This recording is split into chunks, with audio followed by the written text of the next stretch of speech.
Astaghfirullah. Assalamualaikum warahmatullahi wabarakatuh. Bismillah wassalatu wassalamu ala rasulillah wa ala alihi wa sahbihi wa mawala wa la hawla wa la quwata illa billahi wa ba'du. Kita lanjutkan kajian kita, masih membahas kitab Al-Janaiz, dan kita masih masuk pada hadis dari Buraidah radhiyallahu an, di mana Nabi sallallahu alaihi wasallam bersabda, al-mu'minu yamutu bi arakil jabin, bahwa seorang mukmin itu meninggal dengan berkeringat di dahinya.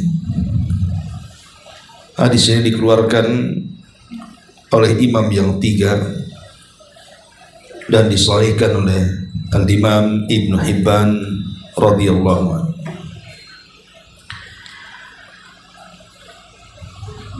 Baik ma'asyiral muslimat yang dimuliakan Allah Subhanahu wa taala, hadis ini hadis daripada Buraidah radhiyallahu an menjelaskan kepada kita tentang alamat dari alamat husnul khatimah, ciri-ciri daripada baik akhir perjalanan hidup manusia, di mana salah satunya seorang mukmin itu dinyatakan husnul khatimah apabila saat kematiannya terdapat keringat di dahinya.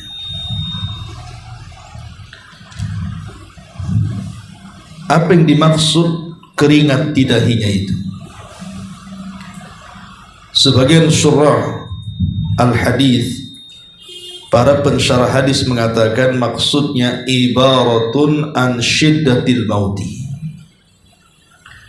karena keringat di dahi itu menunjukkan tentang kerasnya saat kematian. Dan kerasnya saat kematian itu kalau dialami seorang mukmin, maka boleh jadi itu akhir daripada pengguguran dosa dia. Jadi dengan kerasnya dia menghadapi kematian seorang mukmin sampai mengeluarkan keringat di dahinya, menunjukkan bahwa seorang mukmin saat kematian penuh dengan perjuangan, merasakan rasa sakit yang luar biasa, tetapi sakitnya bagi seorang mukmin itu boleh jadi pengguguran dosa yang terakhir yang dia miliki. Ini satu pendapat. Pendapat yang lain maksudnya bi arakil jabin, dengan keringat di dahi itu maksudnya alamatul khairi indal mauti. Itulah tanda-tanda yang menunjukkan kebaikan saat menjelang ajalnya. Jadi tanda-tanda kebaikan saat menjelang ajalnya seorang mukmin itu ditandai dengan adanya keringat di dahinya. Padahal terkadang cuacanya sangat dingin tapi bisa berkeringat. Itu menunjukkan bahwa ada tanda-tanda kebaikan saat kematiannya. Al-Imam Ibnul Malik rahimahullahu ta'ala, beliau mengatakan yashtaddul maut 'alal mu'min bihaitsu ya'riku jabinahu min asyiddati litamhisi dhunubihi aw litazayyudi darajatihi. Katanya Ibnul Malik, dia mengatakan yashtaddul mautu 'alal mu'min, Terkadang kematian bagi seorang mukmin itu sangat keras. Bihaitsu ya'riku jabinahu, di mana seorang mukmin itu berkeringat dahinya minasyiddah, karena kerasnya dia menghadapi kematian. Tidak lain dan bukan, kata beliau, hikmahnya adalah litamhisi dzunubihi, pertama untuk menggugurkan dosa-dosanya, atau litazayyud darajatihi, atau boleh jadi untuk menambah tingkatan derajatnya di sorga. Ma'asyiral muslimat yang dimuliakan Allah Subhanahu wa taala. Jadi di sini ada dua hikmah kenapa di antara alamat kebaikan seorang mukmin itu ada alamat di dahinya dengan keluarnya keringat, karena di situ tanda bahwa dosa-dosanya akan diampuni atau derajatnya akan ditinggikan.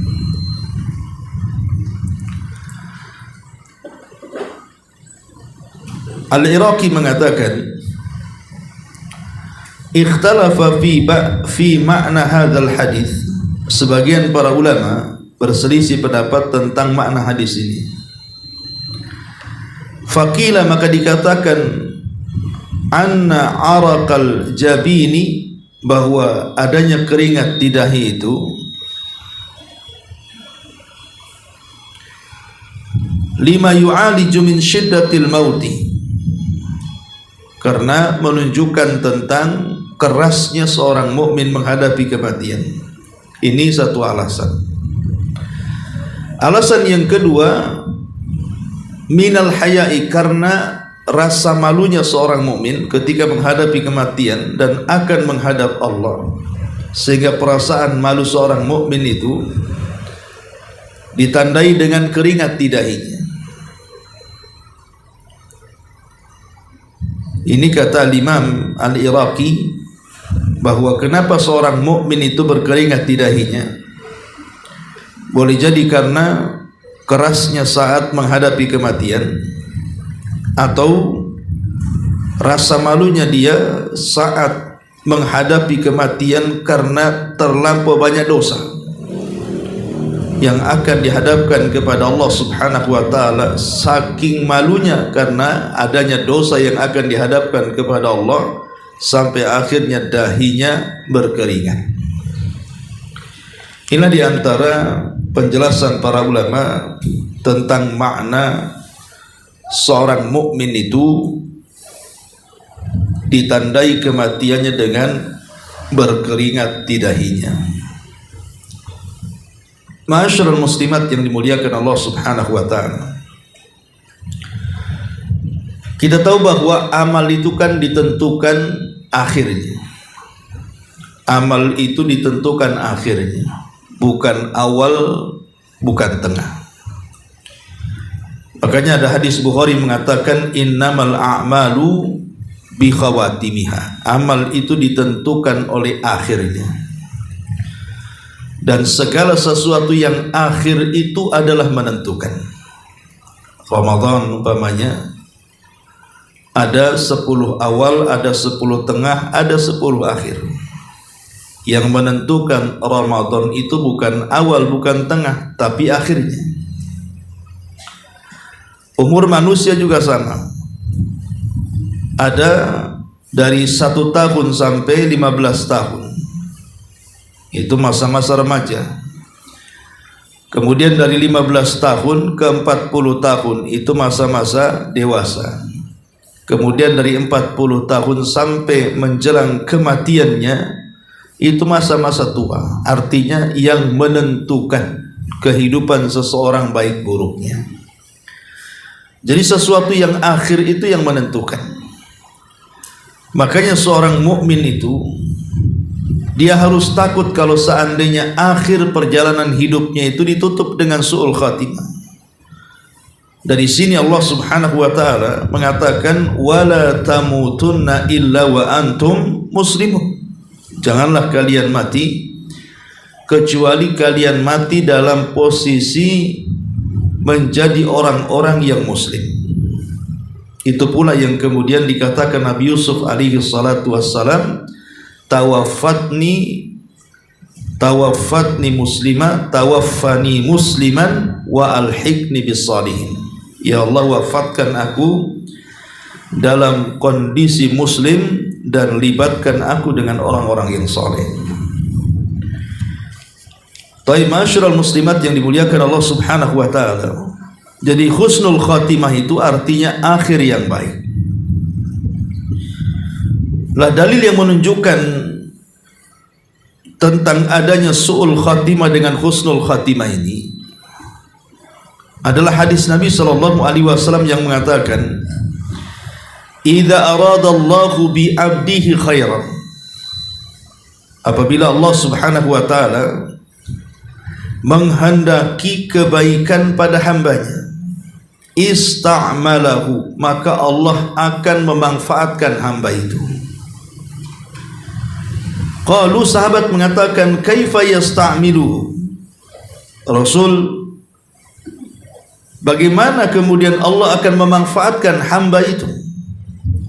Maka Rasul mengatakan, yuwaffiquhu li amalin salihin qabla mautihi, maka Allah akan memberinya taufik untuk beramal saleh sebelum dia meninggal.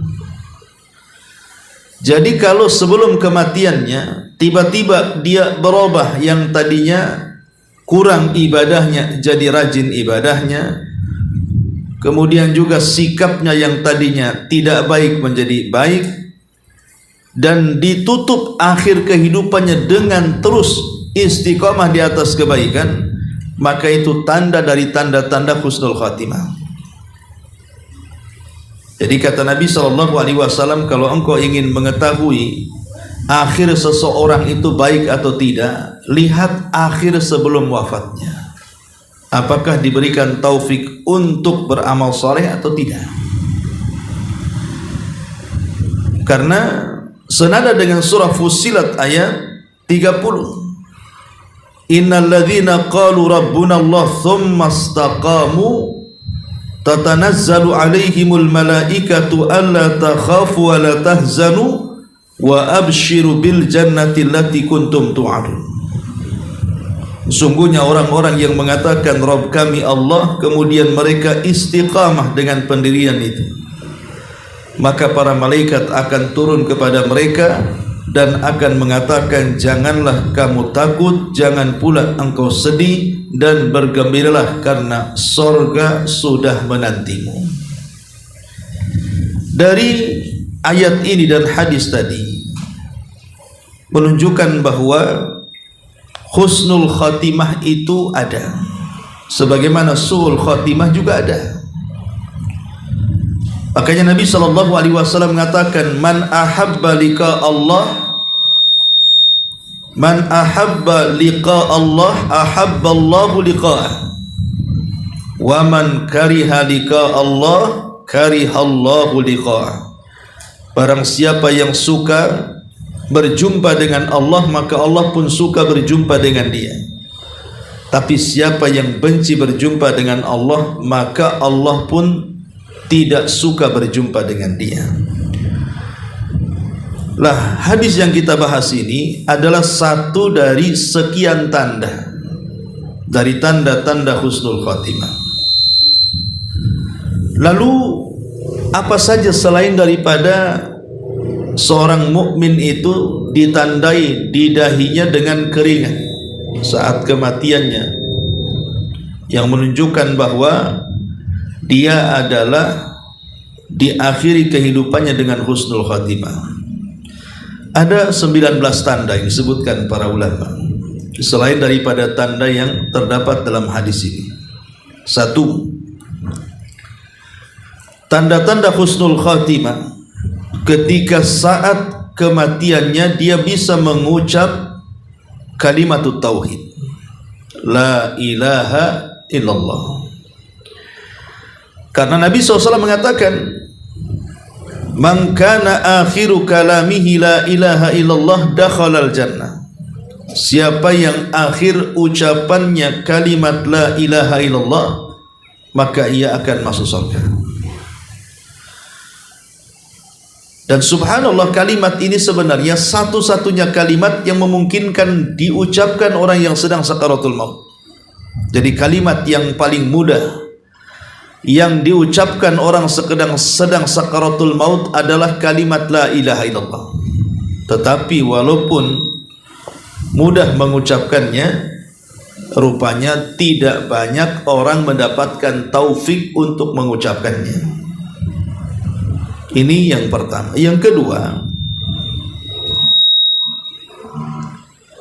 meninggal dalam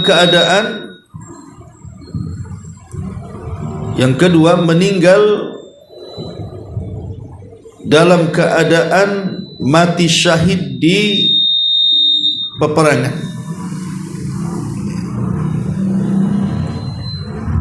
Dan itu disebutkan di dalam sebuah hadis Nabi SAW mengatakan, ya, terlalu ini ya. Coba agak dijauhkan. Iya. Dan itu disebutkan di dalam ayat surah Ali Imran ayat 169 sampai 171. Wala tahsabanna alladhina qutilu fi sabilillahi amwatan bal ahya inda rabbihim yurzaqun. Janganlah kamu mengira bahwa orang-orang yang gugur di jalan Allah itu mati, bahkan mereka itu hidup di sisi Tuhannya dengan mendapatkan rizki yang terus menerus. Ayat ini ada asbab nuzulnya. Jadi ayat ini turun kepada ayahanda Jabir ibn Abdullah radhiyallahu anhu, namanya Abdullah ibn Haram. Jadi saat Abdullah ibn Haram ini gugur di perang Badar, gugur di perang Uhud, Nabi SAW mengabarkan kepada Jabir, karena Jabir ketika ayahnya meninggalkan sedih. Bagaimana tidak sedih? Dia orang tua satu-satunya, sementara dia harus memikul beban menanggung 9 adiknya. Ibunya sudah meninggal, kemudian itulah orang tua yang terakhir. Tiba-tiba Allah takdirkan mati syahid. Jadi Jabir ini akhirnya sedih. Karena sedihnya dia pun menangis di hadapan jasad orang tuanya. Maka Nabi SAW menghampiri Jabir, kemudian menjelaskan, wahai Jabir, menangis atau tidak menangis, ayahmu telah mati syahid. Dan Allah Subhanahu wa ta'ala telah mengajak bicara ayahmu tanpa penerjemah. Kemudian Allah mengatakan kepada ayahmu, tamanna ya abdi, berangan-anganlah wahai hambaku. Kira-kira kalau engkau menghendaki sesuatu, kira-kira mau minta apa? Maka kata ayahandanya Jabir, Abdullah ibn Haram, dia mengatakan, ya Rabb, aku tidak berangan apapun kecuali kau hidupkan kembali kami ke dunia, biar kami bisa berjihad kedua kalinya dan mati syahid kedua kalinya.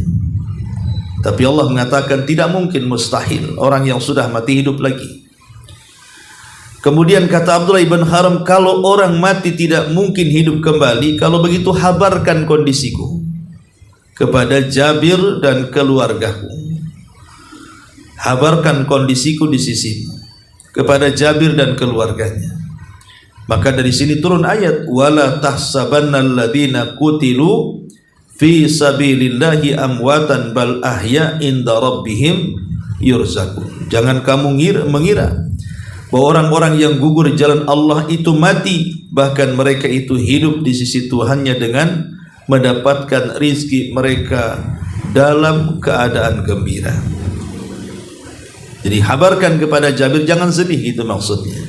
Karena ayahnya sudah mendapatkan apa yang dikehendaki semua manusia, mati syahid. Ini yang kedua. Yang ketiga, meninggal di malam Jumat atau siang harinya. Nabi mengatakan, ma min muslim yamutu yaumal jum'ati aw lailatal jum'ati illa waqahu Allahu fitnatal qabri. Tidaklah seorang muslim meninggal pada hari Jumat atau malam Jumat, melainkan Allah akan menjaga dia dari fitnah kubur. Jadi kalau seorang mukmin dipilihkan hari meninggalnya Jumat atau malam Jumat, boleh jadi itu salah satu dari tanda-tanda husnul khatimah. Kemudian yang keempat juga, al-mu'min yamutu bi arakil jabin, sebagaimana hadis yang kita baca, seorang mukmin itu wafat dalam keadaan berkeringat di dahinya. Kemudian yang kelima, mati atau meninggal karena sebuah penyakit. Jadi meninggal karena sebuah penyakit. Nabi SAW mengatakan, at-ta'un syahadatu likulli muslim. Wabah penyakit ta'un itu adalah mati syahid bagi setiap muslim. Penyakit ta'un di masa lampau itu sebuah azab. Jadi Allah Subhanahu wa ta'ala kalau mengadab sebuah kaum, maka yang diturunkan adalah ta'un. Dan itu banyak sekali kisah-kisah turunnya ta'un di zaman Bani Israel. Umpamanya kisah tentang sebuah negeri di Baitul Maqdis. Itu pernah terjadi ta'un yang menyebabkan ribuan melayang. Akhirnya kemudian yang selamat keluar dari Baitul Maqdis. Rupanya yang selamat ini juga ditakdirkan Allah cabut nyawa mereka tanpa menyebutkan apa alasannya atau apa penyebabnya. Karena itu digambarkan dalam Al-Quran, alam tara ilal ladzina kharaju min diyarihim wa hum ulufun hadaral maut. Tidakkah engkau melihat orang-orang yang keluar dari sebuah negeri, mereka menghindar karena sebuah kematian. Karena sudah banyak ribuan orang mati di negeri itu, mereka pun menghindar dari kematian, tetapi rupanya mereka dicegat dengan kematian. Jadi menghindar dari kematian tidak mencegah takdir kematian. Orang tidak mati karena wabah, bisa saja mati karena yang lain. Nah, dijelaskan oleh para ulama, ayat itu alam tara ilal ladzina kharaju min diyarihim ini, ada yang mengatakan bahwa ayat ini bercerita tentang Nabi Uzair. Ada juga yang mengatakan ayat ini bercerita tentang Nabi Hazkiel, di mana Baitul Maqdis pernah terkena penyakit taun, dan itu bagian daripada azab Allah Subhanahu wa taala. Kemudian yang kedua, kisah tentang Bal'am bin Ba'urah ketika hendak mendoakan keburukan kepada Nabi Musa dan Bani Israel. Rupanya Bal'am sudah tidak lagi mujarab doanya, karena yang didoakan seorang nabi. Akhirnya dia mengatakan kepada Jababirah, utuslah wanita-wanita kalian, godalah salah satu murid daripada murid-murid Nabi Musa, kalau sampai berzinah itu cukup mengadab mereka. Akhirnya diutuslah wanita-wanita cantik, kemudian mereka pun merayu murid-murid Nabi Musa.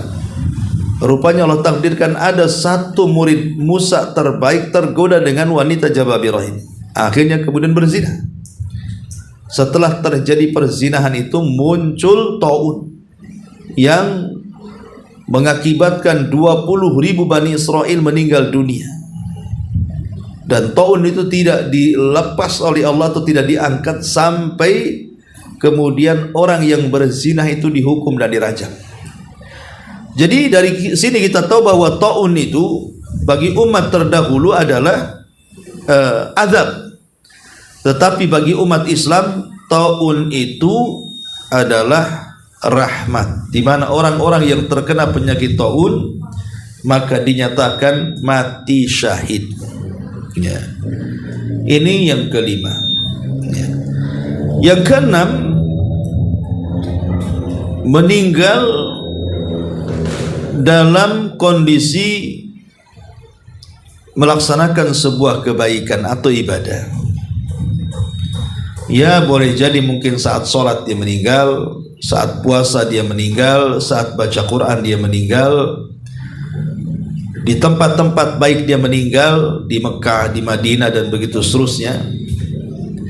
Maka itu juga di antara tanda-tanda bahwa ada kemungkinan dia mati husnul khatimah. Kemudian yang nomor 7, mati karena sakit perut. Mati karena sakit perut.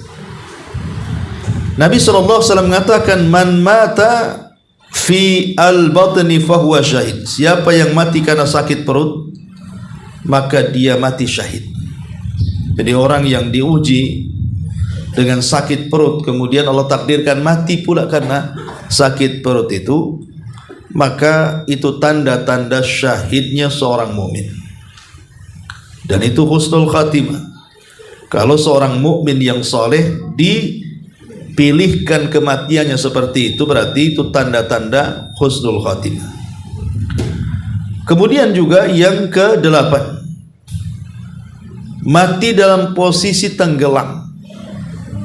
Boleh jadi seorang mukmin yang taat, dia sedang naik perahu, kemudian Allah takdirkan tenggelam perahunya, entah lagi mancing, entah lagi pulang kampung pakai kapal gitu ya. Allah pilihkan kematiannya seperti itu. Maka Nabi SAW mengatakan asyuhada'u khamsatun. Orang yang mati syahid itu ada 5. Salah satunya adalah al-ghariqu, orang yang mati tenggelam. Orang yang mati tenggelam itu juga salah satu alamat dari husnul khatimah. Kemudian yang ke-9, orang yang mati terbakar. Boleh jadi mungkin seorang mukmin ini terperangkap dalam sebuah gedung. Mungkin dia sedang bekerja di sebuah gedung, tiba-tiba kemudian terjadi kebakaran dan dia tidak bisa keluar dari situ. Akhirnya dia meninggal karena luka bakar. Maka Rasul juga mengatakan asyuhada'u khamsun.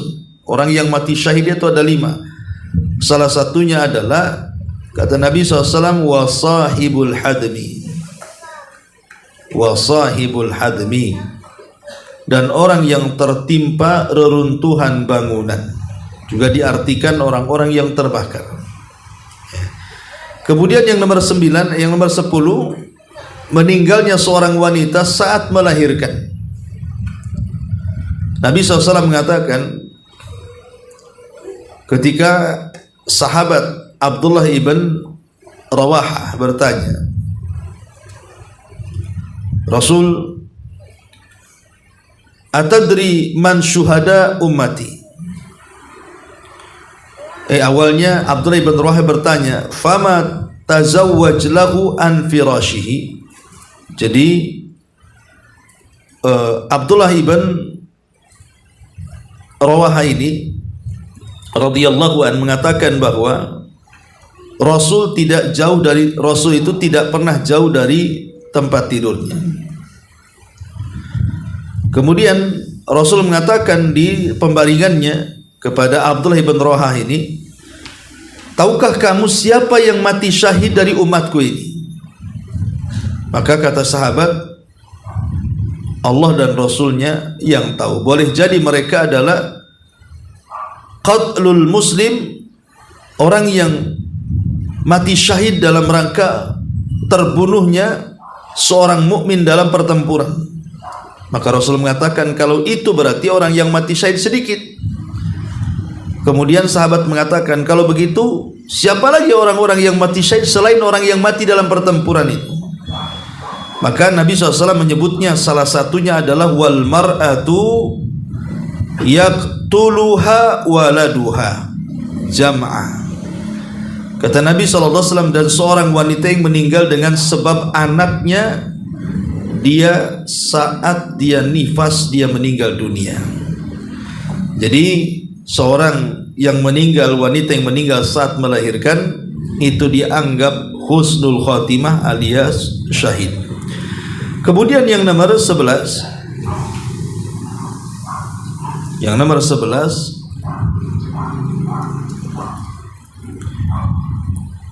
Ada yang mengatakan bahwa orang yang meninggal diberikan penyakit pinggang seperti memar atau angin yang tertahan di pinggang, semacam angin duduk, ya.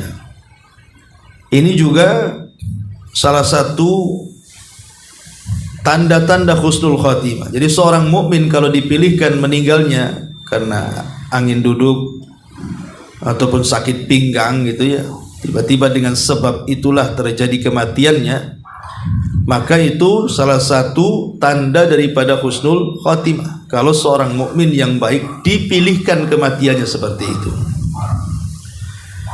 Kemudian yang nomor 12 juga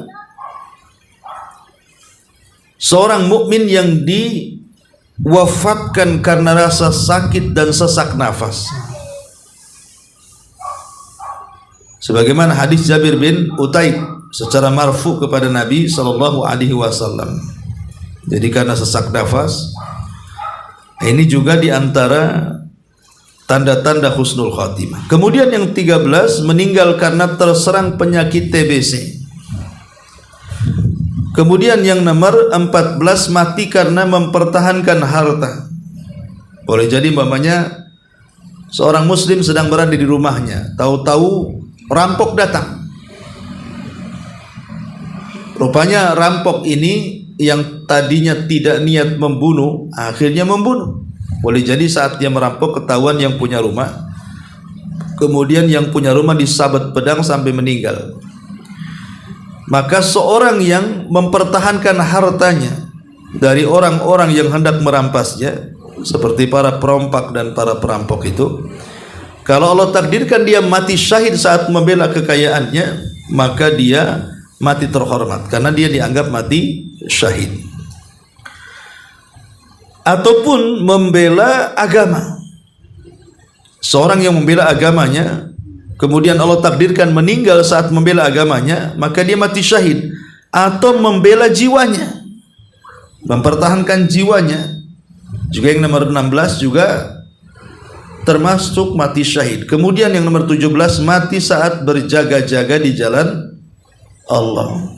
Boleh jadi dia ditugaskan di perbatasan, tiba-tiba kemudian diserang oleh musuh, meninggal. Maka orang yang berjaga-jaga di perbatasan di jalan Allah, maka dia dianggap mati syahid. Termasuk juga meninggal saat beramal saleh. Tadi saya sudah dijelaskannya. Kemudian yang nomor 19, orang yang dibunuh oleh penguasa zalim. Seseorang yang dibunuh oleh penguasa zalim. Jadi ada seorang mukmin, mungkin dia berusaha untuk mengkritik, menasihati, bukan mengkritik pemerintah. Rupanya dia mendapatkan kezaliman dari pemerintah sampai dibunuh. Maka orang-orang yang juga dibunuh oleh penguasa zalim, maka dianggap oleh para ulama sebagai orang yang mati syahid. Inilah 19 faktor ataupun alamat seseorang itu dinyatakan husnul khatimah.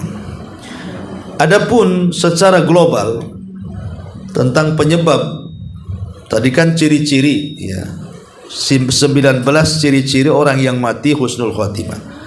Lalu apa penyebabnya? Apa yang menjadikan sebab seseorang itu bisa meninggal husnul khatimah itu? Pertama, ya, karena faktor istiqomah. Kebanyakan orang meninggal husnul khatimah itu karena faktor kontinu ataupun istiqomah. Istiqomah itulah yang menjadikan seseorang meninggal husnul khatimah. Kemudian yang kedua, faktor doa. Dengan doa itulah akhirnya Allah Subhanahu wa taala mengabulkan permintaan kita. Jadi kalau kita dalam doa kita minta husnul khatimah, maka Allah akan kabulkan permintaan doa kita. Persis seperti Umar bin Khattab. Umar itu kan berdoa, ya Allah wafatkan aku di negeri hijrah nabimu dalam kondisi mati syahid. Itu aja yang doanya Umar dalam setiap sholatnya. Doa Umar hanya itu saja, hanya dua, minta mati syahid, yang kedua matinya di tempat hijrah Nabi. Bukan mustahil bagi Allah Subhanahu wa taala, walaupun bagi kita mustahil. Kenapa dianggap mustahil? Karena di zaman Umar itu kan kekuatan kaum muslimin kan di atas kejayaannya. Siapa yang akan menyerang kota Madinah? Tidak ada yang akan menyerang kota Madinah. Tapi Allah Subhanahu wa taala takdirkan dengan masuknya budak Mughirah ibn Syu'bah, orang Majusi ini, sebagai pandai besi. Rupanya perantara Majusi inilah pula Umar meninggal dunia ditusuk saat sholat subuh. Jadi Umar bin Khattab radhiyallahu anhu mati syahid ditusuk Abu Lu'lu Majusi ini karena salah satunya faktor doa dia. Dia kan berdoa terus seperti itu. Allah kabulkan. Dia mati syahid saat mengimami di Masjid Nabawi salat subuh. Jadi yang kedua juga di antara faktor husnul khotimah itu juga adalah banyak-banyak berdoa, minta kepada Allah agar kita diwafatkan husnul khotimah. Kemudian yang ketiga, ini juga yang paling penting, bukan hanya sekedar istiqomah, kemudian juga berdoa adalah mengerahkan segala kemampuan. Jadi lawan segala kemalasan. Pamannya malas sholat, lawan tetap sholat. Malas puasa, lawan tetap puasa. Malas ke majelis ilmu, lawan tetap hadir. Dan begitu seterusnya. Atau dengan bahasa Quran itu disebut mujahadatun nafsi, melawan jiwa, melawan hawa nafsu. Itulah yang dikatakan dalam Al-Quran, wa man yujahidu fina lanahdiyannahum subulana. Siapa yang memiliki sikap kesungguh-sungguhan di dalam mengejar hidayah, maka kami akan berikan hidayah kepada dia. Boleh jadi dengan kesungguhan itu dia diwafatkan dalam posisi husnul khotimah. Itulah 3 penyebab terbesar seseorang itu mati husnul khotimah. Kebalikan daripada husnul khotimah adalah su'ul khotimah, akhir yang buruk bagi seseorang saat menjelang wafatnya. Ya tentu kalau cerita tentang su'ul khotimah adalah kebalikan daripada husnul khotimah. Jadi 19 tanda yang tadi saya sebutkan, kebalikan daripada itu, kalau meninggal maka su'ul khotimah. Ma'asyiral muslimat yang dimuliakan Allah Subhanahu wa taala. Tetapi kan su'ul khotimah kan ada tingkatan-tingkatannya. Tingkatan terjelek orang yang mati su'ul khotimah itu adalah orang yang hatinya penuh dengan keraguan dan juga penentangan saat sakaratul maut, kemudian dia mati dalam posisi ragu-ragu terhadap Allah dan agamanya, ragu-ragu terhadap tauhid, ragu-ragu terhadap sunnah, ya. Bahkan jadi setan datang memberikan waswas, suruh kita pindah ke agama orang lain.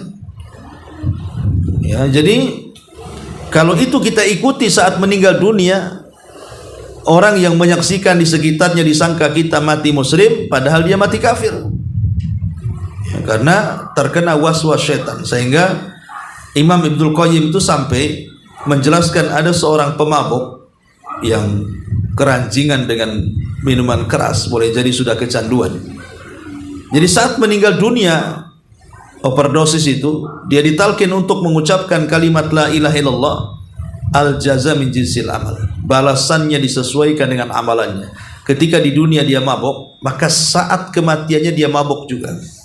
Jadi dia mengatakan kepada orang yang mentalkinnya, kafartu bima taqul, aku kufur dengan ucapan yang kau ucapkan. Jadi setiap pentalkin mengatakan katakan la ilaha illallah, maka dia pun mengatakan aku kufur dengan kalimat itu. Itulah namanya al jaza min jinsil amal. Karena saat sebelum meninggalnya, sehingga saat kematiannya Allah buat mabuk, sehingga dia tidak sadar apa yang ditalkinkan di telinganya, malah dia kufur dengan kalimat itu, naudzubillah. Jadi itu tingkatan terjelek dalam su'ul khatimah, ketika hatinya dipenuhi dengan keraguan dan penentangan saat sakaratul maut. Kemudian yang kedua, ya tingkatan yang lebih rendah daripada itu, orang yang hatinya cenderung kepada urusan dunia, ya, atau keinginan syahwatnya, Umpamanya ketika sebelum wafatnya justru dia menasihati keluarganya agar menjaga dunianya. Sebelum meninggal wasiatnya, tolong itu kebun belakang rumah jangan dijual, umpamanya kan. Terus meninggal. Ya. Kalau seandainya wasiatnya sebelum meninggal kok masalah dunia saja, ya tolong tuh perusahaan tuh jaga, ya. Kemudian meninggal. Atau nanti kalau saya sembuh antar saya ke Singapura, ya. Ngapain jalan-jalan nengok singa, terus meninggal. Jadi kan ini kalimat-kalimat yang bersifat duniawi kemudian diakhiri dengan kalimat-kalimat dunia, ini suul khotimah namanya, tetapi tingkatannya lebih rendah, ya kan? Karena tingkatan yang pertama itu kan memang menentang, ragu-ragu dengan tauhid, dengan syahadat gitu. Kalau yang kedua kan tidak, dia hanya cenderung kepada dunia saja sebelum wafatnya. Tapi dua-duanya menunjukkan apa? Tingkatan bahwa orang itu meninggal su'ul khotimah. Nah, dari sinilah kita tahu uraian-uraian bahwa seorang muslim itu harus berdoa kepada Allah Subhanahu wa taala dan diwafatkan dengan 19 tanda yang disebutkan para ulama. Wallahu alam, ini diantara keterangan hadis Buraidah radhiyallahu anhu. Baik, sampai di sini kita buat tanya jawab saja.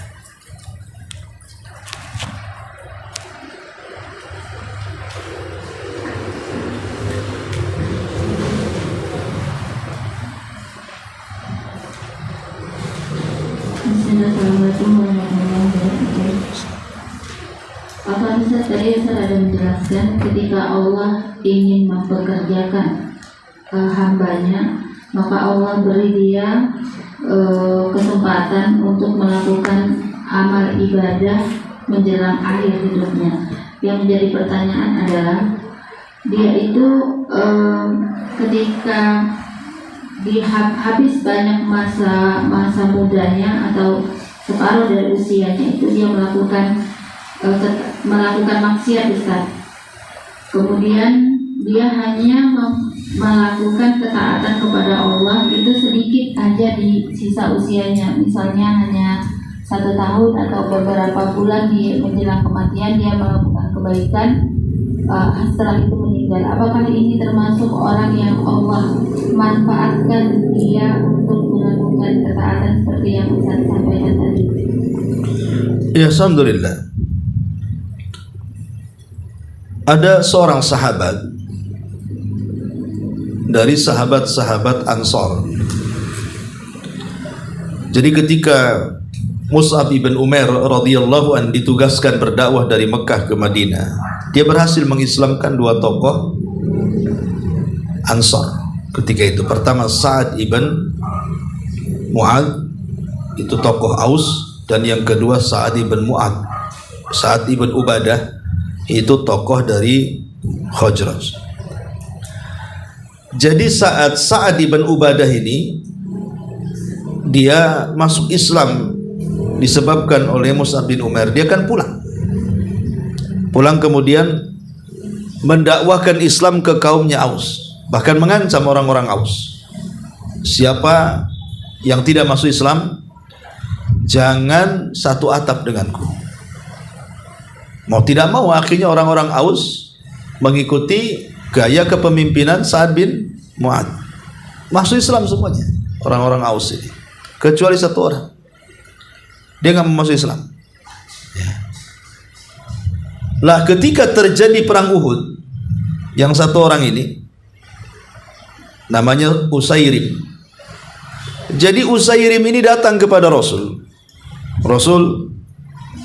izinkan aku terlibat perang karena aku ingin membela kabilahku. Kata Rasul, tidak bisa, kamu masih musyrik. Kalau kau ingin berperang masuk Islam, kata Rasul. Kata Usairim, nggak mau saya. Kalau kau nggak mau, nggak bisa kau terlibat perang. Akhirnya ketika sebentar lagi mau mengerahkan pasukan, karena Usairim tetap tidak diizinkan Rasul, tiba-tiba ketika menjelang-jelang detik pelepasan pasukan itu, Usairim datang kepada Rasul. dan mengatakan, ya Rasulullah, baik saya akan masuk ke agamamu, izinkan aku perang, karena aku ingin membela kabilahku. Akhirnya kemudian Rasul mengizinkan Usairim perang setelah mengucapkan 2 kalimat syahadat. Akhirnya dia mati dalam pertempuran itu. Kemudian Nabi SAW mengatakan, Usairim fil jannah, Usairim ada di surga. Abu Hurairah radhiyallahu anhu ketika meriwayatkan hadis ini, dia mengatakan kepada orang-orang, tahukah kalian siapa manusia yang tidak pernah sujud walaupun 1 kali, tapi dia bisa masuk surga?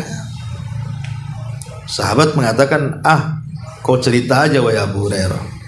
Kata Abu Hurairah, ada. Kemudian Abu Hurairah menunjukkan kisahnya Usairim. Itulah Usairim gitu. Dia tidak pernah sujud, tidak pernah ruku, tidak pernah sholat, tapi bisa masuk surga. Kenapa? Karena mati syahid. Di akhir-akhir hayatnya dia masuk Islam, kemudian mati syahid. Lah kalau seandainya Usairim saja yang seumur hidupnya menyekutukan Allah Subhanahu wa ta'ala, hanya dalam waktu 1 hari dia bertobat masuk Islam, kemudian mengucapkan 2 kalimat syahadat, di hari itu dia mati syahid dan gugur, Rasul mengatakan masuk surga. Ya, berarti apa yang digambarkan tadi, bahwa orang yang boleh jadi mungkin selama 50 tahun bergelimang maksiat, kemudian sebelum ajalnya 10 tahun dia berhijrah dan bertobat, ya Allah Subhanahu wa ta'ala boleh jadi memilih kematiannya husnul khatimah. Karena hadisnya kan jelas, Innallaha idza aradal abda bi khairin ajjalahu atau ista'malahu. Wa ma ista'malahu ya Rasul yuwaffiquhu li amalin salihin. Ya, ketika orang itu diberikan taufik untuk beramal soleh di akhir-akhir hidupnya, berarti Allah berkehendak lain, orang ini tidak berbuat jahat, tapi Allah arahkan kepada kebaikan. Maka orang yang seperti ini insyaallah dia husnul khatimah kan? Karena jelas mengikuti hadis Nabi SAW. Karena kan ingat hadis tentang 2 orang yang berkawan di bulan Ramadan. Jadi ada orang yang berkawan, yang satu mati syahid, yang satu mati dalam pembaringan. Tapi dua-duanya masuk Islam di zaman Rasul, sama masuk Islamnya. Cuman yang satunya semangat beribadah, kemudian semangat jihad, akhirnya mati syahid. Yang kawannya tidak mati syahid, tetapi meninggal 1 tahun setelahnya. Setelah dua-duanya meninggal, dihadapkan di pintu sorga, yang 1 tahun setelahnya yang mati di pembaringan disuruh masuk sorga duluan, sementara yang mati syahid belakangan. Jadi Tolha yang melihat fenomena seperti dalam mimpinya, dia terbangun. Dia bertanya kepada Rasul, kok Rasul saya mimpinya aneh nih, kok ada orang mati syahid, kawannya tidak mati syahid, cuman bedanya 1 tahun setelahnya meninggal di pembaringan. Tapi kenapa ketika dihadapkan di pintu sorga, yang mati syahid belakangan, kawannya pula duluan? Kata Rasul, kenapa kalian heran? Bukankah orang yang tidak mati syahid, yang meninggal 1 tahun setelahnya, dia mendapatkan bulan Ramadan? Boleh jadi dia puasa di bulan Ramadan, boleh jadi dia mendapatkan Lailatul Qadar. Maka jarak dia bagikan jarak barat dan timur, katanya. Sudah wajar Allah masukkan dia ke dalam surga. Ya. Dari sini kita tahu bahwa terkadang ada amalan-amalan yang kita anggap remeh, lebih kecil, rupanya itu besar di sisi Allah. Tapi ada amalan-amalan besar di mata kita, rupanya kecil di sisi Allah, gitu maksudnya. Boleh jadi orang yang mungkin juga, ya setiap hari dia beramal soleh, setiap hari dia beramal soleh, dia mempertahankan keistiqomahannya, tapi sekali-kali tergelincir, kemudian tobat lagi, sekali-kali tergelincir, tobat lagi. Itu tidak lebih baik daripada orang yang selama hidupnya dia tergelincir, tapi sekali tobat dia tidak pernah tergelincir, walaupun boleh jadi mungkin hanya sebentar, ya. Hanya sebentar, umpamanya hanya berapa puluh tahun. Secara ilmu dagang itu ndak balance gitu ya. Ibaratnya dosanya 50 tahun, tobatnya 10 tahun, itu kan ilmu dagang nggak modalnya belum balik itu namanya. Masih banyak dosanya dibandingkan pahalanya kan. Tapi kan Allah Subhanahu wa taala terkadang Maha Rahim. Diberikannya waktu-waktu tertentu di mana waktu itu kalau kita dapat umpamanya bisa menutup dosa-dosa kita, seperti Lailatul Qadar. Kalau orang mendapatkan Lailatul Qadar berarti sama dengan beribadah 83 tahun, itu kan bisa nutup dosa. Nah, contoh seperti itu ya. Maka pertanyaan tadi ya bisa saja orang yang ditutup kehidupannya dengan kebaikan maka masuk di antara husnul khatimah. Wallahu a'lam. Satu lagi Ustaz, kembali kepada topik yang tadi Ustaz, sebab-sebab husnul khatimah adalah yang istiqomah. Nah, istiqomah ini apakah dia keterusan dalam ketaatan, atau orang yang jatuh kemudian tobat, jatuh kemudian tobat, jatuh ke dalam maksiat kemudian tobat lagi, apakah ini bisa disebut dia istiqomah dalam hidupnya Ustaz? Ya, alhamdulillah.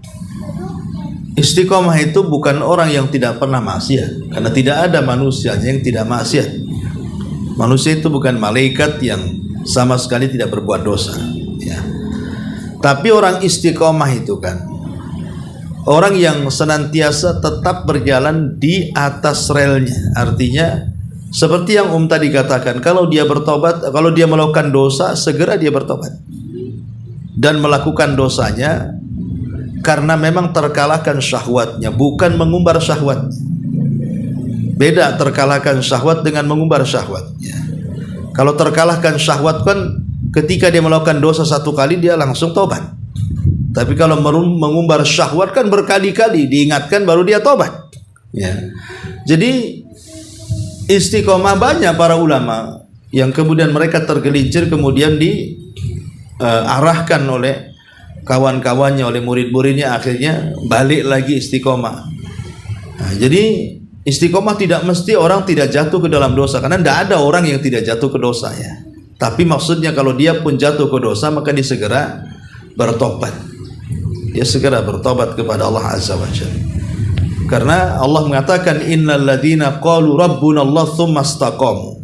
Orang-orang yang mengatakan Rabb kami Allah kemudian istiqamah. Apa maksudnya Rabb kami Allah kemudian istiqamah?